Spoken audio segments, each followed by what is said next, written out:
Welcome, everybody, to Cultist Wednesday regarding Kult Divinity Lost. I am Mark. You've seen me before. It's been a while. Last time you saw me, I believe I was running Silent Hill on a Wednesday. This week, this Wednesday, tonight, I have a bunch of wonderful people, some of my favorite people of all time, some of my favorite players of all time, who have all had the unfortunate circumstance of being placed on a game where I am running please. psychotropic nightmare. Well, first of all, I want to thank all of you for joining. And I want you guys to introduce yourselves. But before I give you guys the floor to do that, couple of things. Number one, subscribe if you like what you're watching. If not, follow. That's okay too. If you're watching this on YouTube, you can subscribe for free.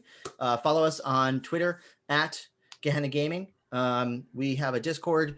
You can find the link on our Twitter account. We've got a whole bunch of streaming content you can find on the schedule on that Twitter account as well. Tomorrow, make sure you tune in for the Bluebeard's Bride, run by one of my favorite people, David Castro. Check that out. But more importantly, check out Kult Divinity Lost. If you haven't played the game before, I highly suggest you pick up the book. Take a look. Check out some of the streams that we had before. I've run this game a billion times, and it's a great system. Tonight, we're going to be talking about what it's like playing Kult Divinity Lost from the player's perspective, from these players' perspective. And hopefully it's going to be a fun conversation. So without further ado, why don't you all introduce yourselves? Start Not with all our at once now. guests. Start with our guests. Hi, I'm Persephone, aka Persephorath. I am a TTRPG content creator, Twitch streamer, cosplayer, hot bisexual disaster waiting to happen is happening currently in front of you. I'm a fucking mess. Hi! Well, welcome, Persephone, yet again. If you've watched Echoes of the Past, you will recognize Persephone. If not, go check that out because holy cow, she was fantastic. Oh, thank you. And Rachel, why don't you go next? Hi, I'm Rachel Lindman, also known as Super Rat Lord on Twitter, on TikTok, and I am also fabulous trash fire, but not as fabulous. Oh, stop That is it. a lie. Lies. Look at your hair. Mm-hmm. Oh my god. Yeah. No lies. Lies are not allowed on this channel. Zone of truth. Shame. Thank you. Every time somebody says something that's an untruth, Persephone, I want you to snap that Zone of Truth fan. I will. Some real shade. I should get one that says Zone of Truth. You should. Oh my god, that's so perfect. I'd walk around with it at cons and I would just open it and then insult some neckbeard. Oh. Or you could give the insult and then snap the Zone of Truth and look at them like, We're gonna You need know to it's put that on the Gehenna Gaming store. Mark, I need you to work on that. I'll Zone of buy it. Truth. I'll buy it. Yeah. Make you it don't a have to metal buy it, we Tai give Chi it to you. fan too, so we can like whack. Oh, I people never with it. thought about fan merch. I have like 18 fans that I use on camera. I should make fans. that's a good idea, actually. I should make fans for my fans. Ugh, calling them fans. No, we here at Gehenna Gaming call them simps. So if you remember our channel was just Cult shut Silent, yeah, is that I don't know. There's No. certain trigger words I don't know. For Twitch, they might turn us off. Rachel played in Silent Hill, the Virtual HorrorCon 2 one shot, which was absolutely amazing, and you did great. My God, that's on Insane. YouTube if you want to It see was it. insane. It was so so much good. fun. You know who else was on that one? My good friend Rick Wheeler over here. Hey everybody, I'm Rick. Oops, all Setite on Twitter. I am one of these Gehenna Gaming wackos who does all kinds of horror gaming. And boy, I love to play. And Mark is fantastic at running Cult. I've been in, I think, 3 different games of yours now for Cult, which was a blast, and I can't wait to do another one. But if we can get more people interested in Cult, have them sit at your table and get us obsessed about the system and what you can do with it as we do, even better. Take my spot. Yeah, I feel the same way. I mean, even take my spot. If you want to run Cult, come on down and run Cult for us, because holy cow, this is a great game. And then we have my good friend Ian, Muller, who a long time ago we had a game which I still think about almost on the daily. Me too. We should do it again. We should. I keep giving you shit for that. I know. I think we had 3 real episodes, and then Like it went 3 or on 4. indefinite hiatus. The storyline that I wrote for that is but let's recast the people that we don't have anymore with Rachel and Persephone. I'm game. can we do that? Yeah, Can we Let me know dates. Well, there we go. Oh my god, yes, let's that do would that. be so fun. Like, I mean, having Mark run us through Cult again. Yes, please. Yeah, sure. I'm game. You two would love this too, because it was Good Intentions. It takes place in the 80s. New York City in the 80s. Ooh. Yep. Wait, good intentions or cruel intentions? Good. Good Intentions. I like where your mind is at. I mean, it could stray from one to the other. I Right. mean, It's Cult Divinity Lost. I mean, it can go anywhere. But yes, Ian, why don't you introduce yourself? Yeah, so I am also one of the other co-founders of Gehenna Gaming. I run a lot of our Twitch programming. I run Call of Cthulhu and Vampire the Masquerade primarily. I've also run a lot of our 10 Candles content because I fell in love with that game very recently, and it is up there with one of my 2 favorite games that I've played for the first time in 2020, the other one being Kult Divinity Lost. So I'm excited to talk about it with people who have played more of it than me. And there's a so thank you for joining me here, and thank you everybody who's watching, whether you're watching live or if you're watching me through the ether in a different time on a different zone. Like YouTube. This is or a different tube. Your tube. Stop. So I'm leaving. I'm done. Bye, folks. This is over. there it is. All right, Zone of Truth. Zone of Truth. So I do. One of the things that's common between all of you is that you have never played Cult Divinity Lost until you played it here, and I want to get an understanding on kind of what your impressions were of Cult Divinity Lost before you started playing. I honestly thought it would be more numbers heavy. Honestly, like it's a very reasonable system for what it is portraying. I will say that, but just mechanically, even if the things you're dealing with are horrific, at least the numbers aren't. That's true. It's with the Powered by Apocalypse. Yeah, the dice mechanics are really streamlined for it. I think. So for me, it wasn't my first exposure to Cult because I had listened to Red Moon Role Playing's Black Madonna before I played it the first time. But playing the Good Intentions with you was a dramatically different game because A, you wrote that scenario versus it being something from the book, but also we were playing. It's the best way to describe it. Like, uninitiated, unawakened people. Yeah, sleepers. Yeah, sleepers. Thank you. So it was much of a slower build, I feel, than Black Madonna or the Summit, for example. So I think to me it was just like a really cool, like creepy slow burn horror game. Yeah. I don't know what I was expecting. Because my only previous experience with horror in role-playing games was World of Darkness. And like, I was just blown away with how, like, I think this probably might have more to do with you, Mark, as a GM than the game, but like the way it's sort of, there's this slow burn of both horror and emotions between the characters. And like, it's a very, at least Echoes of the Past was very, like, it wasn't jump scare horror. It wasn't like, it was gory, but it wasn't like gore focused horror. It was definitely psychological and emotional terror constantly, and conflicts of morality and conflicts of self. And that's like kind of the horror that I like live for. I love that shit. I fucking eat that shit up with a spoon,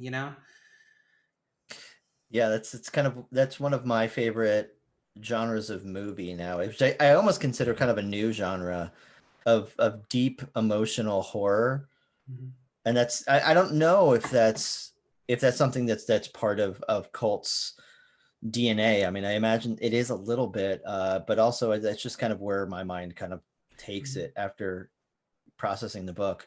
So did you think that it was going to be as emotional before you got involved, or that emotional terror, that emotional horror? Did you kind of perceive it to have that kind of feeling before you started playing? No. I honestly, I was expecting to walk into like a slasher thing. Like I was really just expecting to go like classic horror.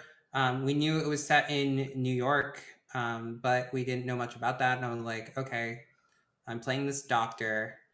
Uh, things are gonna go to shit. We're gonna have like some sort of axe murderer on our ass. Like, I know you told us it was religious horror, but I was like, okay, religious axe murderer. That doesn't seem too uncommon. A Christian axe murderer, yeah, that tracks. So like, Yeah. no offense to Christians, but I mean, kind of. Anyway, all offense. It tracks. Yeah. Yeah, that's yeah. What about you, Rachel? I honestly, I think this speaks to the system's flexibility because my exposure to Cult previously was on the Helmgas channel watching Adam Lake run Saints and Sinners. Saints and Sinners, Yeah. yes, because again, friends with Adam Lake, friends with Jonathan Fye, who played Peter St. Clair and Judas. So watching that and feeling how different the story was for us, it was a little jarring because, of course, theirs was very slow building, and then season 2 it went off the rails, and ours went off the rails fairly quickly because, of course, being the nature of a one shot, but also it was just so different, and I think that's really great that a system can be that flexible that there's just two completely different stories. Yeah, depending on who's running it and the players that are involved, and I mean, like you said, the nature of whether it's a kind of longer campaign or if it's a one shot. Ian, Rick, I'm interested to kind of know what I know that we've been kind of gushing over Cult since God, since the book dropped, really, yeah. Yeah, so I mean, I know that we've all kind of gushed over the books, and we talked a lot about the books, but before you started playing, was there a difference between like kind of what your perception of the game was, and then when you started playing, you're like, oh, actually, on second thought, it feels like X. A little bit, because the book, especially like, because I delved into the book, read a bunch of it, the visual artwork, everything about it's fantastic, but the way that it structures stories, and even there's like a bunch of pages that have like little sentence clips of like, you could run a story based off of this idea. Those were fucked up enough where it was kind of like, oh, this is where this game can go. And the artwork matched it point for point. It doesn't pull any punches at all. So I knew it was going to be like, this has the potential for some really, really like Hellraiser, Candyman levels of like fucked upness, which is fantastic, right? Because everyone that would loves be a that dream stuff. come true, doing like a Hellraiser themed one. Oh, Yeah. So I mean, when you're playing it, you kind of, I don't know, I knew that it was going to be something intense, but I think going into it as a player, you don't realize how, as a sleeper, it has that slow build sometimes. Or I mean, I've been in 2 games, like the one with Ian that we first did, Good Intentions, was a little bit of a slow intro start, but it got screwed up fairly quick. The one I was in with Rachel with Silent Hill, yeah, that went 0 to 60 pretty fast. oh, but man, the way that you built it up, just when you had that girl in the lobby say, "Oh yeah, it gets me to the other side." Yeah, Side of little what? hints. Oh, of town. Like the fact that you can, even in a short session like that, build it just a little bit at the beginning, just to give that like, hold on a bit. Yeah, I think as a player, you don't prepare yourself enough emotionally as far as the gambit of things you're going to be experiencing or emulating as the character you're playing. You don't necessarily see it coming. And you're a good enough GM where you make your NPCs very relatable. Your NPCs ask a lot of questions. So it pulls things from players, and then kind of ties them to these people, like you're having a dialogue, whether it's friend or foe. Sometimes you don't even know, but Yeah, sometimes you really don't know if it's friend or foe. It could be both. it leaves an interesting vulnerability in the system. I think it's designed for that. Even some of the different campaigns that they've written for like little modules are like, this is a family dinner, and one of these people is basically a fucking demon feeding off of everyone, and they have a bunch of pent-up psychological trauma. Go! Wow, sounds like dinner table with my family. Oh, Right? Yeah. Get a camera. Bring a That camera. wasn't a joke. Why are you laughing? It was not mine either. Sorry. Oof, tell us more about your family drama. Do you want to know or do you want to know? The demon's here. So do you think won? I think it's why I really dig this game, is because just like real life, the NPCs in our lives, from a symbolic standpoint, all the people that orbit our center of our own universe, The Sims, yes. the simps, they can either be friend or foe, or even like, and this is probably my paranoia speaking, but like this idea of like, okay, where do I fit in their universe compared to my universe, and is this person going to be a demon that's around the corner, or is it someone that's going to be like, oh, actually you're actually kind of helpful? And that, I remember with Good Intentions, Rick, there was an NPC that I purposely made vague, who ended up going kind of a little off the wall. Was it a receptionist? This was the woman that you ran across in the prison. Oh yeah. Oh no. In the Ooh, prison? You mean like didn't the like that reaction. You talking about the convenience store lady? No, in the interrogation room. Oh yeah, Good Intentions. Yeah, Good Intentions. So, but yeah, like, convenience store lady went off the rails again really quick. She was not helpful. but there's that too, right? The convenience store lady in Silent Hill. Yeah. And but there's something about, like, in the book, it talks about sleepers and how, you're trying to distract yourself from what's on the other side, or the threat of really knowing what's going on. And so teasing that out through your NPCs and your scenarios really help. What about you, Ian? What did you think before you started playing? So my impression of Cult overall was something very like Dark City-esque. Love that movie. That would be a great scenario. Yeah, it would. Slash, Clive Barker. And I think it lived up to that. Overall, I think that ended up being kind of what it was, from the standpoint of A Sleeper Awakening. I think when you go deeper into the lore of Cult, and if you were running games more like that, it can go in an entirely different direction. Then you're talking more like later Hellraiser movies, or Or that weird second one. And that's a beautiful halo you have. Cat. It's so cute. Show the cat. I am. So yeah, I think it lived up to expectations, but I think the combination of how simplistic the system is, combined with like that style of horror, really just made it perfect.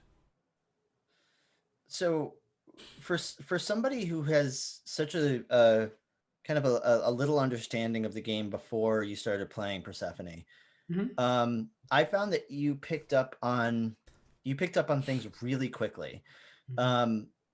You really kind of took this game system like a duck to water. And thank you. It's true. I was at a certain point, I'm like, oh shit, she figured it out before we even got through session 1. But there's something really cool about that. The fact that even somebody who doesn't really know, who wouldn't really understand at first what the game is like until they played it with only limited knowledge of it, and whatever research you did. I don't know how much research you did before you started playing. Did you? None. Wow. So 0. Yeah. So there was something that kind of, was there a moment where it kind of clicked? Where you go, Honestly, okay, I kind of get the setting now. Honestly, I think I can think of 2 moments. I think it started clicking for me as early as the scene with all the heads in the train. Yep. But I can think of another moment where it really started to get settled in. But that was more from a character standpoint and like feeling the character and being the character's skin and also interacting with the others at the table. And that was the bookstore. Yeah. Oh God, that Yeah. bookstore scene. Yeah. Yeah. That's where I think I hit my, like, I'm comfortable with this. I'm like obviously not comfortable because it's horror, but like, you know, I'm comfortable within this character at this table in this moment, you know? Yeah, totally. And I think that scene in particular really reflects this idea in Cult that is repeated in the book. It's even, there's this really cool section that me and Rick like to obsess over the list of principles for a GM, right around the horror contract section of the core book. And it talks about, as a GM, how to kind of boost the game through storytelling and through favoritism of your players and their characters and everything else. Like favoriting all of the characters, favoriting all they're of the players. star. Yeah. I think that part of the book kind of influenced how I run a lot of other games. Like, I run other games better because of what Cult has taught me. Yeah, and one of the things that I noticed with this game is that if people kind of click in their characters, like you were saying, Persephone, you kind of you slipped into this character's skin, and you have to kind of stretch out your arms and legs a little bit, but then something happens where you're in. And because it's a slower burn game, it was a couple of sessions, but it happened with Silent Hill as well, with you, Rachel, and with you, Rick, and with Good Intentions in almost immediately. And that was probably because we were having a lot of conversations about everyone's characters. And we did a lot of session zeros for that game as well, which I think for anything longer form helped a ton. Yeah. And that's the difference, I think, between Good Intentions and Silent Hill, is that Good Intentions had a lot of prep, a lot of session zero. In Silent Hill, I basically kind of gave you both characters and said, let's play. Yeah, and it was kind of like a sudden thing, like, hey, you want to play in virtual horror? I'm like, oh, okay. So many people asked me to be in other games that were playing at the same time in Virtual HorrorCon, but I'm glad I went with the ones that I got offered first. Excellent. Yeah, a lot of fun. You killed it in Bluebeard's Bride. And oh my God, that was such a fun game. also powered by the Apocalypse. Alex is a great GM. And Rachel, you killed it in Silent Hill, and you clicked into your character almost immediately during that conversation with that first NPC with that girl. Oh yeah, I could tell, and maybe like correct me if I'm catty wrong. college girl, like, oh, I'm interested. What is this little teenage shit gonna say? Like I need to hear this hot goss. Come here. Did you feel like kind of connected to your PC at that point, or was it kind of a little bit later into the game where you're like, all right, I got my flow? Oh, I always feel connected to my PCs. That's why I ask to get, because I always ask this with each STGM that I get, is to get my character early, because I like to spend time with them and develop them as a person. I think that just comes from doing like 4 years of acting classes. You have to get into that headspace. Yeah. So like as a player, I bring in like other classes I've taken. Do you go method with your characters? I guess probably a question for both you and Persephone, because I know Persephone, you're an actor as well. Do you go method? I guess I don't mean like the kind of memey style of method where it's like, well, I have broken legs, so now I refuse to walk, like that one actor. No. Like no, but I mean, like, I know really what you're talking into about. a mind space of using the method, using actual method. Strange. I don't necessarily think of myself as a method actress because I haven't had that kind of training. I've taken acting classes, obviously, but I haven't taken method acting. It's something that I've always been interested in, but like the thing for me is that when I get energy from the other people at the table, when I feel what they're putting forth or what they're going for, that also informs my portrayal, and that makes me get deeper into character until I'm completely in it to win it. I can always tell when that happens, because every time we go to break, it'll be sort of like a fog lifting over my head. Like you'll be in the zone. It's like, oh, I'm still me. Okay. I am in fact in my house, in this room, in a chair, not wandering around the streets of New York for my life. So I guess you could say yes, but also I wouldn't consider that method acting because I'm not exactly trained in that, like I said. Yeah, there's definitely something to be said about the energy at the table because you can plan ahead all you want, but as soon as you get at the table, you're gonna like feel something different. Yeah, my characters can change drastically the moment the game starts from all the prep work that I've done. And it's almost at the point where like I will come up with the conceit of the character, I'll come up with what their backstory is, but how they will be in the game, I leave open to interpretation so that I can have some freeform fun with it. And that also lets me, because it's improv, TTRPG tables are improv. They're improv with a set subject. You have your character, you go for it. It's not like you're playing, reading from a script or something like that. So you don't have to be like in this specific character. You can embody this character as they organically are going to appear, you know? It's great advice. Yeah, totally. And I know that, you know, even as a GM, what very, very little improv training that I've had in high school, very little. There's certain activities and certain, those little exercises that they had you do in improv class that I'm always reminded of. Yeah, the buggy bumpers. There Yeah, we go. only questions and all that. Yeah. So let's. Actually, I want. one of my sorry, can No, I jump on please. that? So one of my favorite things I took, not from an improv class, because I actually haven't taken any. I've read improv books and I've been a part of improv productions, none of which were comedy. But one of the things that I took from one of the last acting gigs that I did before COVID hit was the thread game, which is something you can do to build ties between characters before anything ever starts. It's great to do for session zeros. Wow. In person, you take a ball of yarn, a large ball of yarn, and you basically give the start of it to someone, and then they pass the ball around until there's this tangled web. And each time it passes to a new person, you talk about your connection to that character. You decide what your connection to that character is, and then you can go back and forth all through the way until the web is complete and the yarn is gone. It is an incredible exercise to do, and like Awesome. it can be hard to do in like Zoom, but the like principle is still the same. Like you pick someone and you say what your connection is, and then they pick another person and say what the connection is, but they also say the one that's back to you. So like you pick someone, you say your connection, they say how they feel about your character and what your character's done. You can even do things like moments that you've had together, stuff like that. Like it's really, really good for character development and this kind of thing. It's something that I love doing. That's I so dig cool. that. Yeah, I do I've too. not done it before, but I really dig I that. picked that up from so on my podcast, Fast Times at D&D High, plug.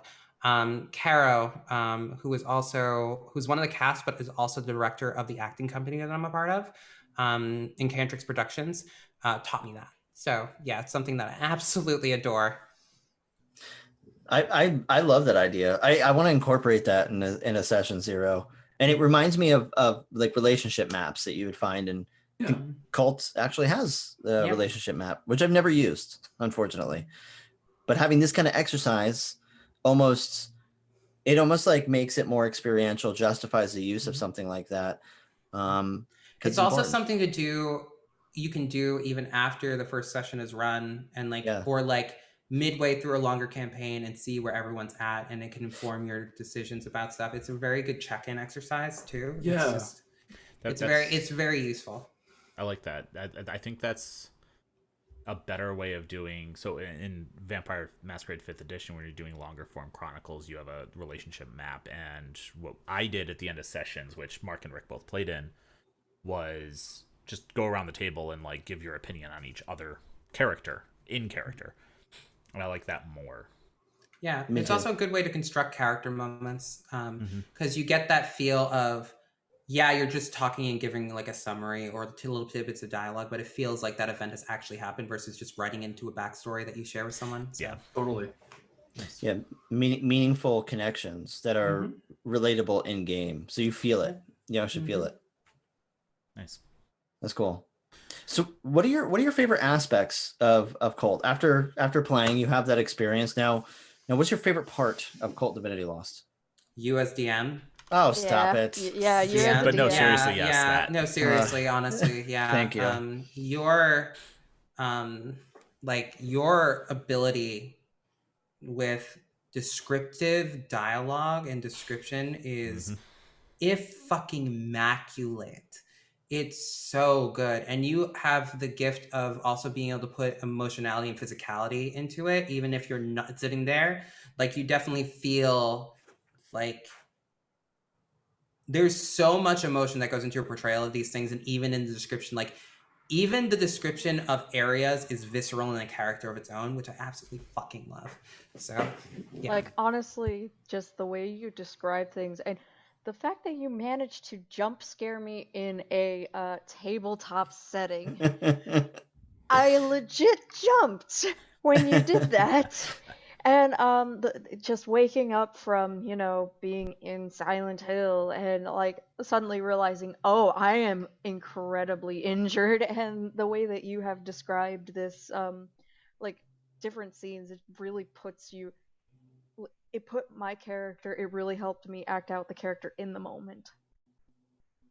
That's it's important to make people feel keyed in to that, to their character, to the scene. And I really that thank you. And I hope that the other GMs kind of take, I guess, whatever they can use to help their players kind of key into their characters. Rick, what about you? I was gonna say, to that point, a piece of advice from what Mark has done with Cult that I would tell other people who want to run this game. You know, Cult, like we said, it does the whole like your players are the stars, make them feel important, make them feel special. But that doesn't necessarily mean like hold their hand and walk through the rose garden. It's like, no, just make sure the spotlight's on them. And there's lots of different ways to do that. And one of the ways you did that for me with what was the driver? The driver, yeah. Were you? Yeah. You totally let me just damn myself. Mm-hmm. Where I was knocked out, I woke up in a different dimension of some kind in my head, and something made a deal with me. And it was one of those: I'm naked, I'm alone, I'm in a hellscape. At this point, you say yes to whatever it is that fucking comes up to you, this monstrosity, because otherwise it's going to wear you as a hat. So like your character will die. There's no At least handle. you'd be a lovely hat, you know? Could be. I mean, yeah, if I got to see the end product, maybe I would have made different choices. Yeah, what do they say? Like live fast, die young, and leave a good looking hat. Live fast, die a hat. But yeah, no, and then I came back to reality, and I had to be like a sleeper who saw something, who's now maybe part like a death magician of some kind. And I'm just like trying to play it cool with all these other players who haven't got an idea of, they know something fucked up is in the house, but they don't know how fucked up it is. And it was kind of like your other characters in this scenario, I'm kind of helping to breadcrumb these other people down the rabbit hole to wind up in the same situation I was in. And you totally let me even do that to Rob Pontonius' character. Yeah. Who was about to get arrested. The cop was in on it. I mean, it was so good. Yeah, kind of taking it, you know, whatever path you want to go down, and just kind of letting you go, you know, like taking the rails off. I think it's important. Yeah, it's cool too. I mean, like watching all of you kind of take your characters in such a way, introducing certain situations and going, I don't know where they're going to go with it. You know, for example, Persephone with the bookstore scene. That was so much fun, heart-wrenching and amazing and fun and cool. And Rachel with your scene with that conversation, there was two. There was a conversation with the girl in the very beginning, and at the very end, the conversation with that guy. Oh my God, where I suddenly became God. Yeah. And like, then no, I'm not God. and where like my expectation of where you would take that was so different than what you actually did. And Ian with your phone conversation with a threatening school, right? That was awesome. And it's cool because you took it in such a way, like I was trying to make a kind of a bomb situation, and you defuse my bomb. I mean, as players, that is what players are good at. It's like herding cats. I was gonna Hey, say, They will defuse any bomb you put in front of them, but as soon as you put a locked door, that's where shenanigans happen. which you did. I think we haven't actually talked about this game yet. The Green Room. I forgot about that game. Oh my god. Yeah, it's such a good game. That game was amazing. And I'd love to revisit that character again sometime. Same. All of the Yeah, whole crew, the whole crew. with Well, yeah, Ellie too. Part of the crew. Yeah. One of them did. But I think one of the things that you did really well in that, and that I would carry over, is, and Cult lends itself to this more than a lot of other games, is being able to yes and so much. Mhm. Because Cult is so narrative driven. You're just Yeah. able to be like, yup, and this is what happens because of that. Because we were like, well, let's just light the car on fire. Yeah. Well, there are consequences to that. Yeah, it's definitely yeah. one of those systems. Oh, sorry, I didn't. No. It's please. I will say it's one of those systems that it's like, so as someone who plays a lot of D&D, it's sort of like, you know, getting the like training vest off of you if you're fucking Goku or something. Like, it's just like a weight lifted to have the mechanic support narrative and also being able to do creative things that aren't just a list of spells, like, which can get old and tedious. Like, it has its place, but like, yeah, it's so much fun to just play with It really is. each other and just, that was not the right way to say that. Hey, it's Phrasing. Cult, so You know what I mean, though. Yeah. Yeah. Fan. It's fun to play characters. Yeah, right. It's fun to play characters that are also really limited, not only in ability, but like inability, but also in their knowledge of what the hell is like going playing on. a mundane person in a supernatural A world. lot of double fans. Oh, I love that. Double fan. Oh, and I love the double fans. It's like yin yang.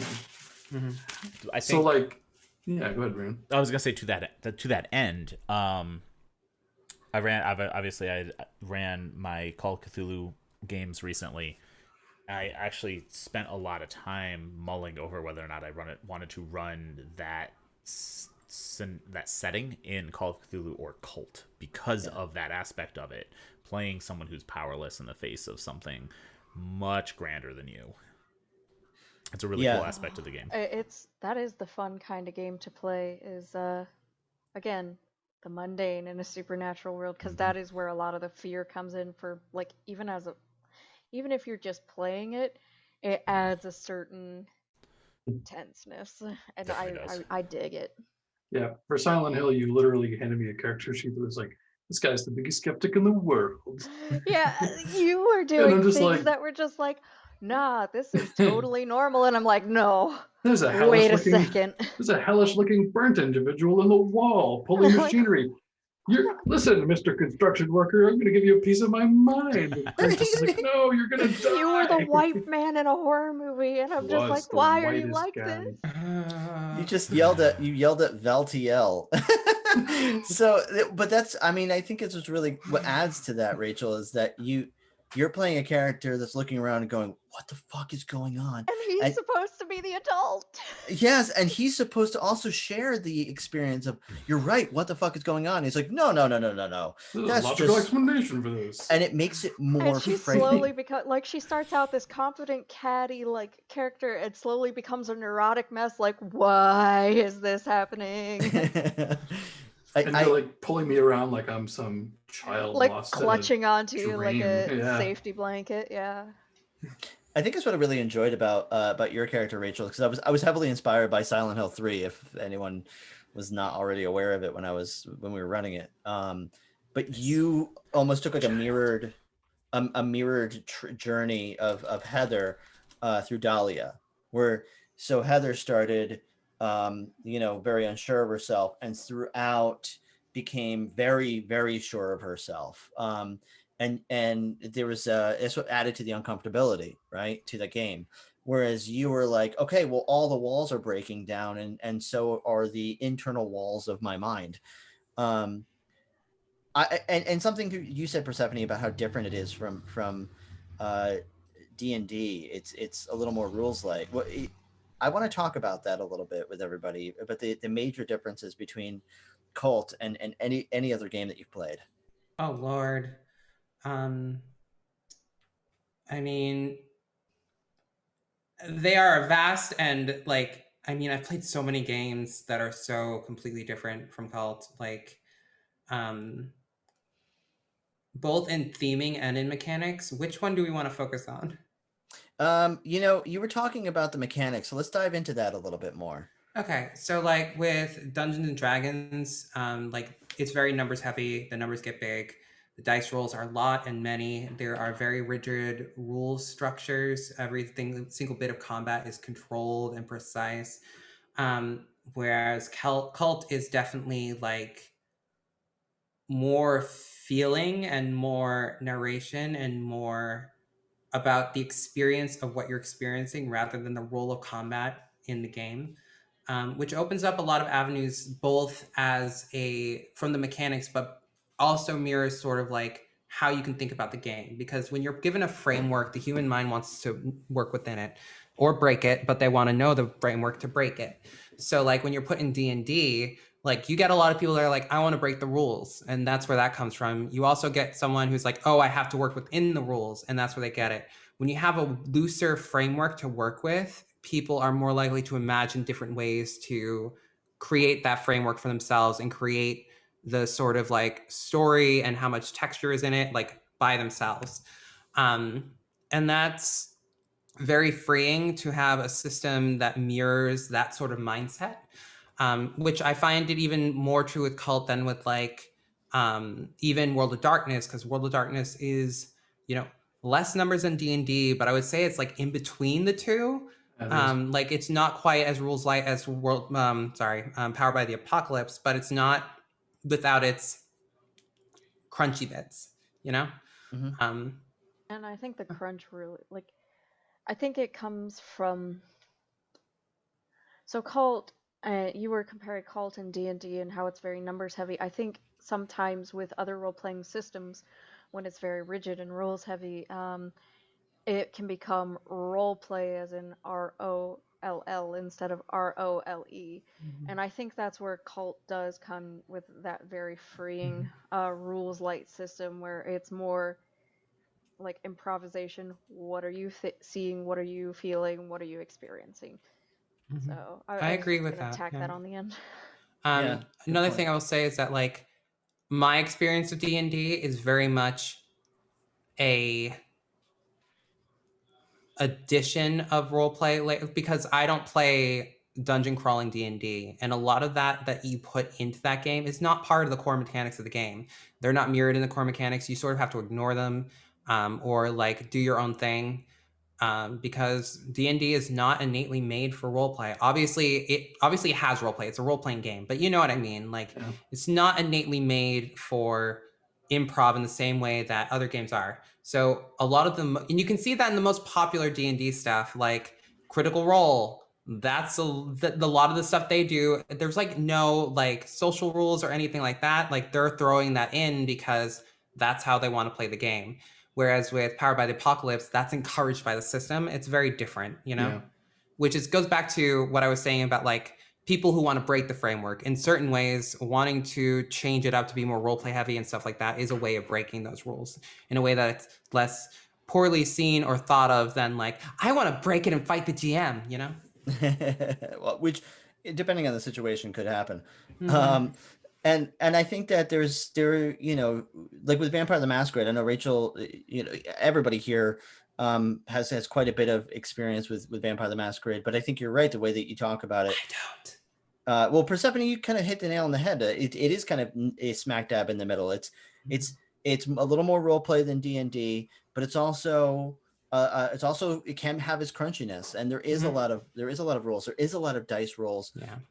And I think personally, there is some ignoring of some of those rules that you have to do when you're going a little more role play. And they used to, when I'm going to age myself, but back during Revised, it's like, well, let's play an Elysium style game here, which basically means, mind's eye theater of the mind, no roles. We're just going to pretend to be vampires for a little bit. Mm-hmm. Well, that's where you get a lot of the vampire LARPs. But funnily enough, my experience with World of Darkness, my first vampire game was the one I played in a few days ago. Oh, has that been announced? Yeah. Oh, which will be airing in 2 weeks or 3 weeks. Yeah. Wow, Did I say a no? No, you're fine. No, we've announced it. But but most of my experience is with Hunter. Ooh, that's cool. I just played my first Hunter game recently. I like Hunter. Was it the one you did with me? No. Where you killed Kevin Jackson, the Prince of Goddamn Chicago? Oh wait, no, I did. Okay, never mind. That was the first one I did That was a play. lot of Oh fun. yeah, I've played a damn trash goblin in that game. So Rachel, what would you recognize? And this goes back with Cult, and I've always said this. I'm so full of myself. This is something that I've thought for a long time, that Cult and Vampire the Masquerade have orbited each other for years, ever since the first Cult. There is a Martin Erickson, who was one of the first guys to work on V5 before he moved on to other things for reasons we're not going to talk about here. He talked about a bunch of times about how him and his friends used to play this like kind of Cult Divinity Lost Vampire the Masquerade mashup. Because and this is a common story. In fact, there's some fan material that you can find out there in the world that is essentially how to play Vampire the Masquerade in a cult setting, which I would love to play. That would be so That'd be fun. great. That would be so fun. But these That'd games be have fucked up. yes, it would. Vampire the Masquerade, like kindred powers in a cult setting. Oh my goodness! Imagine being mundane and then suddenly becoming kindred over time. Oh. Oh, I like the way you think. Oh my god, that sounds amazing. Yeah, it's that touch of masochism. Like, I'm just over here, hurt me, daddy. And that's what the cult system is. It's hurt me. Yeah. Hurt me, daddy. You have 2 necklaces for me. You know, whole deal. Once his Necklaces cult- are the hands, by the way. So, I mean, there is something there, and I think that, and I want to get an understanding of your perspective as far as like the mechanics, thematics, whatever, the major differences between Vampire the Masquerade and Cult, whether for good, bad, or ugly. That's one hell of a comparison, because obviously I play a ton of Vampire the Masquerade. Like, that is my home system. I mean, so with Vampire the Masquerade, again, I feel like there's, how do I want to say this? You feel less powerless because usually when you're playing Vampire the Masquerade, you're playing Kindred, you have at least some modicum of control what's going to happen to you. In Cult, any slight amount of control you had is gone. And you are a naked babe in the woods and you are 10 ways fucked. And it's interesting to negotiate those scenes where you kind of have to walk on eggshells through a world that is not your own. So while I love the World of Darkness, and you can get dark there, again, it does feel like sometimes you have that safety blanket of fortitude, you have the safety blanket of obfuscate, like you can at least protect yourself in some way. In Cult, even if you are supernatural in some way, you are screwed. Yeah, the more you find out, the more screwed you are. Yeah, and I really dig that. Yeah, me too. That's why I like it. Getting hit with the pain stick, yeah. I found this game helps me work through personal traumas that I didn't know that I had. Afterwards, I'm like, I'm thinking about things that I didn't think I'd be thinking about. Oh yeah, and that's why you really have to. Sometimes you do have to be careful with. I mean, even both systems. Self-care is so important, and it's super important. Also, check-ins and safety tools too. Check-ins. Big time. Oh my safety. god. Yep. Yes. I think. Yeah. And aftercare. Aftercare.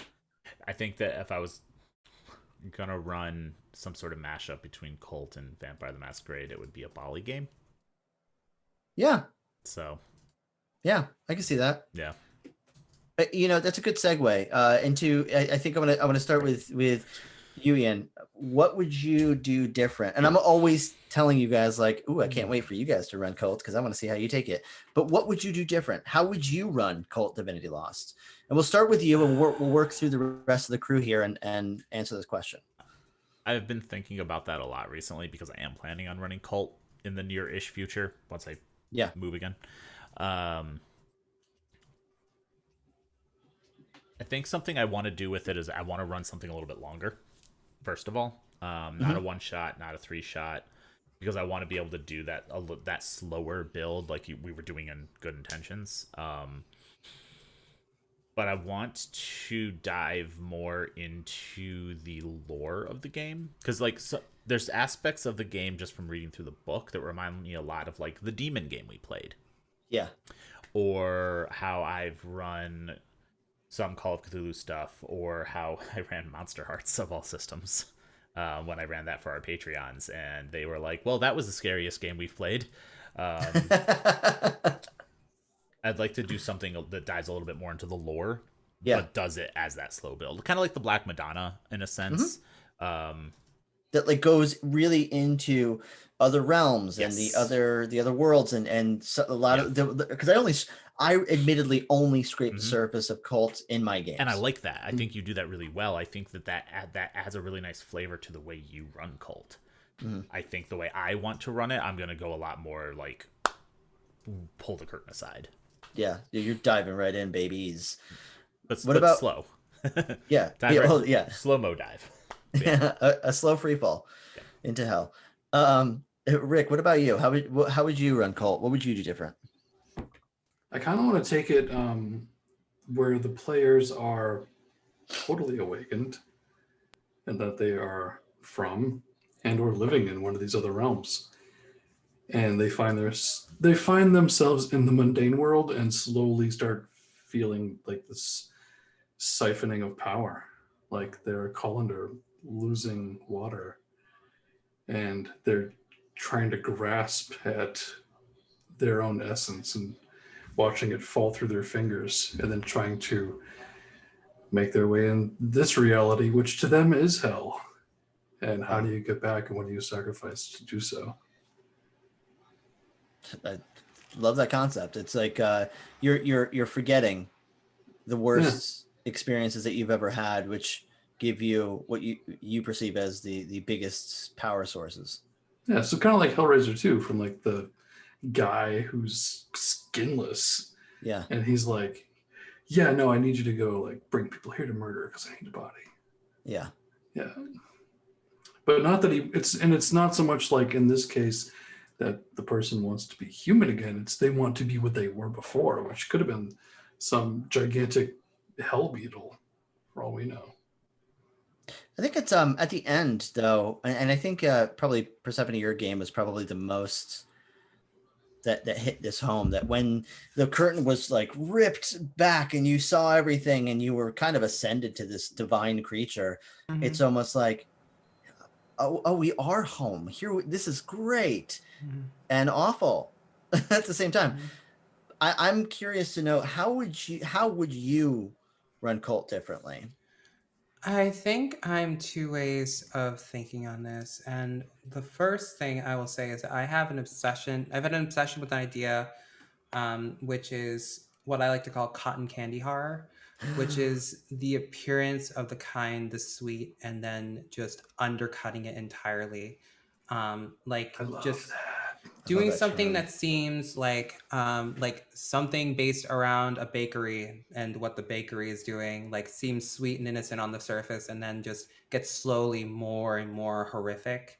But the other thought that I had is that I would like to take Cult and run, I'm a Black woman, and I would like to run something that is based in Black experience and Black horror, and show others what it's like to be Black in a horrific standpoint, because this is, our lives are horror every single fucking day. And I think it's something that I could use to show people a little taste of what that's like. It's extremely powerful. I'm just gonna say, would you be willing to? I'm gonna put the invite out.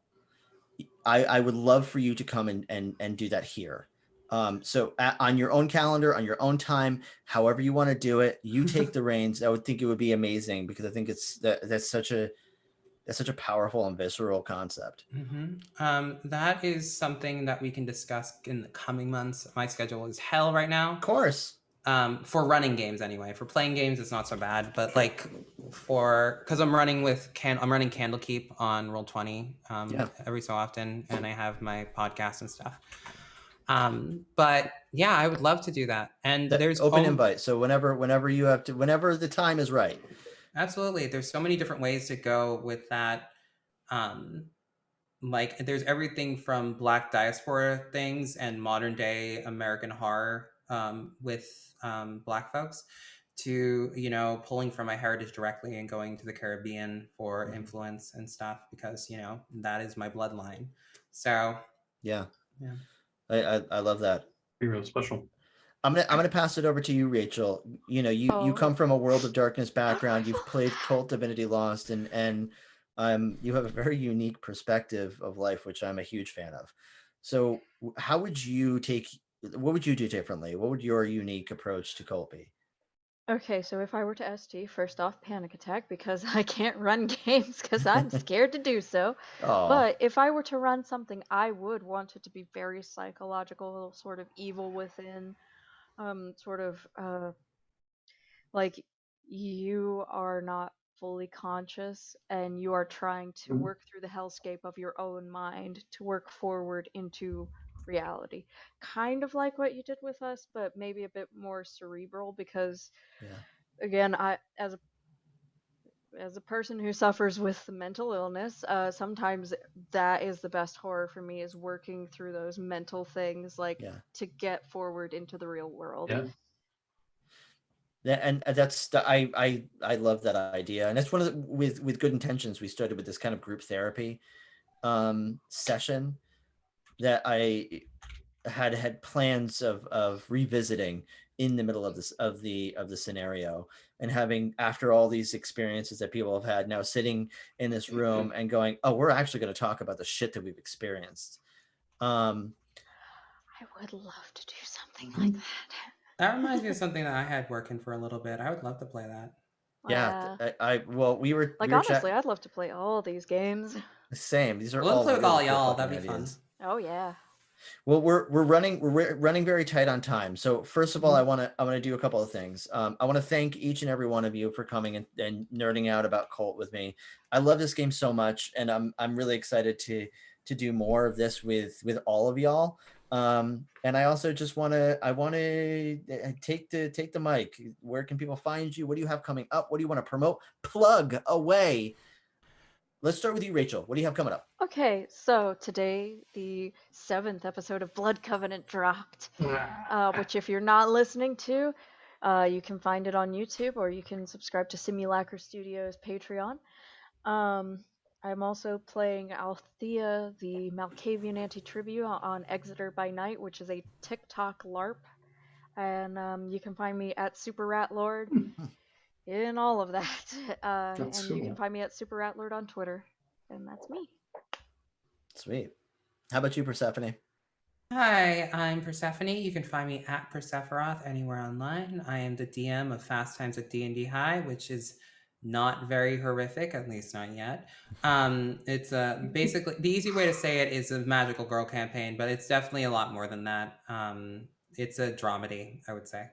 I also am a Twitch streamer. I'm very active on Twitch. I might even be streaming after this, honestly, even though I streamed for 5 hours before it because I have a problem and I'm a workaholic. You can also catch me every Monday on Dungeons and Dragons Twitch channel, playing and or GMing Candlekeep Mysteries. We are switching GMs and we're going through the entire book. And pretty soon there will be an announcement about another Monday game that I will be playing in that I'm super excited about that has not come out yet. But that starts next week. Sweet. Rick, also known as Pickle Rick on the streets. Sometimes more than the streets, Mark. Sometimes literally at my job. I'm leaving. Bye, folks. You can find me at Gehenna Gaming. I've got an actual play with some of the people here in this very roundtable That's a Vampire the Masquerade audio drama. So that's coming out very soon because the editing is done and it's fantastic. Is it done? Yeah. Almost. We gotta pick a theme song, I think. And record some SI voices. So if you're out there and you've got a scary, authoritative voice and you want to be an SI agent. Uh-oh, here she comes. Do you need help? Oh, yes, always. Do you want male or female? Don't matter. Either. Both. Yeah. Some of my players really fucked up, so it's going to be a real treat. Well, I'm actually just asking, do you want something like this? Or do you want something like this? Both is good. Which do you prefer? Both? Both. Both is totally. good. You know, los Both is dos. Totally both. So cool. I'll be in touch. We also have Vampire the Masquerade Dark Ages coming next week. Next week? Yeah, next Friday. Yeah. Oh, next Friday. Woo! I know. Oh, that's Okay. another That'll be a lot game of I'd fun. love to play as a Cappadocian. Ooh. We got one. So, Ian, where can people find you and what do you have coming up? People can find me on the Gehenna Gaming Discord or on Twitter as @Ravnos. And beyond that, what I have coming up is what Gehenna Gaming has coming up. Do you want me to launch into that spiel? Yes, because that's kind of what I was going to say, and I think you would do a much better job than me. Okay, so let's see. We have our final episode of Bluebeard's Bride, Crimson Bride. Yep, It's coming last up one. tomorrow. Amazing Bluebeard's Bride actual play series run by David Castro, based on Crimson Peak, which is really cool. This Friday, I don't think we have anything, but it is our last open Friday. This Saturday, we have our good friend Nick and Twitch producer is going to be running Voidheart Symphony, if I got Yep. the name of that correct. That is correct. Yep. Which is going to be awesome. And then I believe we have Warhammer this Sunday. And then we have a bunch of new stuff starting next week, which I'm super excited for. So Nick will be launching our new Monster Hearts 2 actual play series, Gehenna Academy, which is going to be a little bit more of a horror adult-focused version of Monster Hearts. Probably not as scary as our Mantra miniseries that we did, but should be good. And then obviously Cultist Wednesdays is next Wednesday the interview. I'll let you talk about that. Not this Wednesday, but the following Wednesday on the 12th. I'm going to be having Jacqueline Brick on this stream. We're going to be talking about all of her amazing work on Kult Divinity Lost. I'm going to nerd out about safety mechanics with her because she's got a lot of amazing input about that. She is the safety mechanic queen. Yeah, so and she's always a good time. And she was last time we had her was on the deep dive, so I'm excited to have her back. Yep. And I don't think I've ever personally met her, so I'm really excited just to meet her. Yeah, no, I think I'm the only one who has. Yeah. Oh no, I've gone to lunch. I meant of us three, but yeah. Oh. I know you have. We're excluded. How dare you? How very dare you? I'm fucking leaving for real this time. Listen, y'all are Hey. official, Time's up. y'all are official Gehenna kids in my book. Aw, thanks. So yeah, that's not this Wednesday, but That's the following. Okay. Wednesday. And then, but this next Friday, we have the launch of our V5 Dark Ages series, which Rick is running, which is going to be amazing. And then next Saturday and the one after, we have a 2-part Vampire the Masquerade 5th edition series of The Legend of the Scarlet Coffin, which is taking a look at running Vampire in the Wild West, run by Ellie Collins. Next Saturday will be how the Anarchs tell the tale, which has a fantastic cast, and then the following will be how the Camarilla tells the tale, which has an even better cast, dare I say, including Persephone. So, Aw, thank you. I know everybody but one person on the other cast, so that makes me laugh. I'm just throwing shade. It's fine. Yeah, it's fully deserved. It's fine. Lady cast for the win. I also know how both games went, so. Yeah, you do. Yeah. They were a lot of fun, y'all. You ain't ready. I'm really excited. I hope everyone tunes in. Those are going to be amazing. I know they're amazing. I watched them because I recorded them. I dressed up for it. It was a blast. I heard that you guys killed it. We haven't seen it yet. I'm gonna watch that live. I'm excited. Excellent. And that's all I can think of for the next 2 weeks, unless there's anything else you want to talk about, Mark. Oh God, there's so many things, but I think you covered all of it. You can find me. My name is Mark. You can find me at Marchosius with 5s instead of S's. But more importantly, follow Gehenna Gaming everywhere. We got a lot of really, really cool stuff coming up. A lot of really cool secret plans that I really want to talk about all the time, but I can't. I'm not allowed to. Yeah, I guess go buy Kult Divinity Lost. Go play this game with your friends. Go get the driver for free on cultdivinitylost.com and play it with your significant other. I call that the date night scenario because it is rules light. It's all improv, and you can have it over a glass of wine. I'm still trying to convince my wife to play it with me. Maybe one day. She'd enjoy it. She would. I don't know. Role play is not her thing. But there's a lot of really, really cool resources that you can find on cultdivinitylost.com. Helmgast is an amazing company with an amazing group of people who created or woken up an amazing game and essentially have woken a demon inside of me. So the demon was already there. It was just sleeping. Yeah, it was dormant, sitting in a pile of trauma to come out at a later date during role play. And I gotta say thank you again to all of the viewers. If you like what you see, make sure that you subscribe, smash that bell button. What do they say on YouTube? I don't know. I don't either. Smash that like button and Smash subscribe. that like button and subscribe. Like, follow, and subscribe. I'm sorry. Subscribe. Smash that like button and subscribe. Thank you. Yeah, something like that. Hey guys, what's up, guys? Right, what's up, guys? But no, if you like the stuff that we're putting out, please follow us. Tell us what you like about what we're doing. Watch all of our shit, and go buy merch. There's actually a bootleg Kult t-shirt that you can find in our merch shop, gehennagaming.threadless.com. How'd you get away with that? I didn't. You I'll just plugged it, apologize so you later. better be getting away with it. I don't know. I'm shooting myself in the foot with this stream. And, but hey, listen, get it before it gets taken down, and find all of our other stuff because we're doing cool things all the time. In the meantime, keep on keeping on and keep that horror going on. Thanks, folks. Okay. I just made that up. That was not good. I know.